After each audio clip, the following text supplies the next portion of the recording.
Hello and welcome back. This is topic 6, where we will be solving equations using the solver function. This function works great when you have one equation. Otherwise, check out topic 5 to solve systems of equations. The first calculator we're going to use is the TI-36X Pro, which has a built-in solver. It's located right here above the sign button called numSolve, because you're solving for one number. So you can go second and then hit numSolve. And you're literally going to type exactly what you see here. 760 over, little fraction button right there, 2.0 equal to 380 over x right here. All right, hit go. It wants you to put a guess in. That's not the answer. So I decided to put a guess in of 2, and I'm going to hit enter in a second, and it's going to think and find the solution.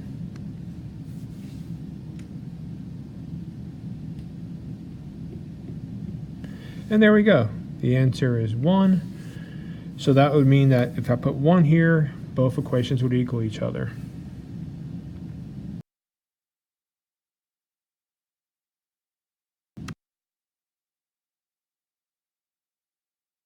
Now to do it with the TI-84 Plus.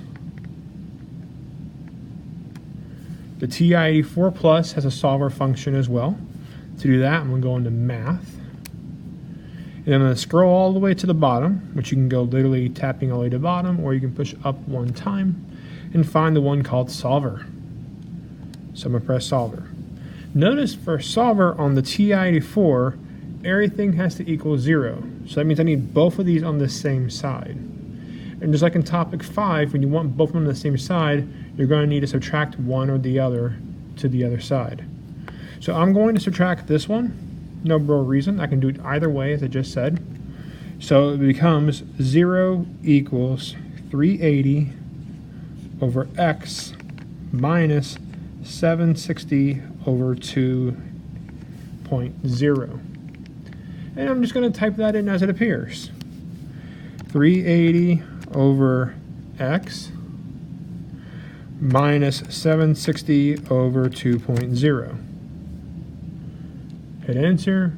It now wants a guess. And like last time, I can guess any number I like. It won't really like 0 too much because x is in the denominator, and you should know that from a long time ago in high school, we don't like 0 in the denominator. So we're going to not put 0 down there. Maybe guess 2. I can guess 3. It doesn't matter. Just guess something besides 0. And then I'm going to go over here, and I'm going to use that solve button. You don't just push enter, nothing will happen. So I need to go alpha solve, and then the calculator thinks. Now we'll notice on this one, it doesn't say 1. But you got to understand the solver is it's repeatedly guessing until it gets close enough. So from the solution, we'll have to reason what answer they're talking about. And we can see 0.9999 off forever is clearly indicating that it's very close to 1. And so I would naturally try 1 here and see if it works out mathematically. So if I were to do that, 380 divided by 1 is 380. 760 divided by 2.0 is also 380. So clearly this answer was referring to 1. If they didn't match, then I'll need to go back and try a different approximation to what I'm seeing.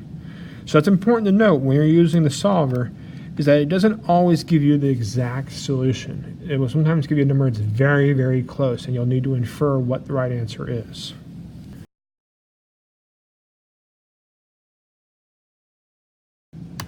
Now for the TI-30X2S.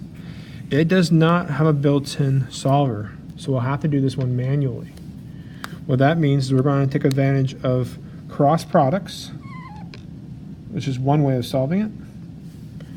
And so I'm going to times top by bottom and top by bottom diagonally. So 760x and 380 times 2.0 comes as 760.0, just to keep that level of precision. And now, whatever number's in front of you, x is what you divide by. So x is going to equal, and if you're not sure, feel free to divide, and you'll see it comes out as 1, which is our solution. And depending on your instructor and whether you're doing sig figs or exact solutions or whatever type of rounding technique you're going to use, you would represent it appropriately. Hope that was helpful. We have one more example coming up.